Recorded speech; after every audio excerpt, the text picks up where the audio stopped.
రెండేళ్ల ముఖ్యమంత్రి రేవంత్ రెడ్డి అందించిన సంక్షేమ సుపరిపాలనకు నిదర్శనమే ఈరోజు స్థానిక సంస్థల ఎన్నికల్లో రాష్ట్ర వ్యాప్తంగా కాంగ్రెస్కు ప్రజలు పల్లెల్లో పట్టం కట్టారని మంత్రి తుమ్మల నాగేశ్వరరావు అన్నారు. ఖమ్మం నియోజకవర్గంలోని ఏకైక మండలం రఘునాథపాలెంలో కాంగ్రెస్ పార్టీ మద్దతుతో గెలిచిన సర్పంచులకు సన్మానం చేశారు.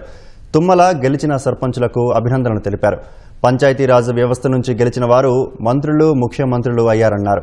ఈ పదవితో ప్రజలకు నేరుగా సేవ చేసే భాగ్యం కలుగుతుందని, జనాల్లో మంచి పేరు తెచ్చుకోవాలన్నారు.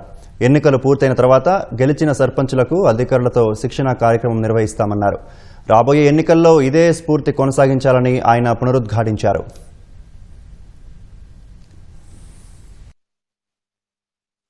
పంచాయతీ వ్యవస్థలో నిలబడ్డటువంటి కార్యకర్తకే రాజకీయ భవిష్యత్తు ఉంటుంది. కాబట్టి దయచేసి మీరు మీ ప్రజల యొక్క అభిమానంతో గెలిపించారు. మీరు అభిమానానికి తగ్గట్టుగా ఆదినారాయణ గారు చెప్పినట్లుగా ఏది చెప్పామో అది కంపల్సరీగా చేయాల్సిందే. ఒకేసారి చేయలేకపోవచ్చు, ఒకే రోజు కాకపోవచ్చు.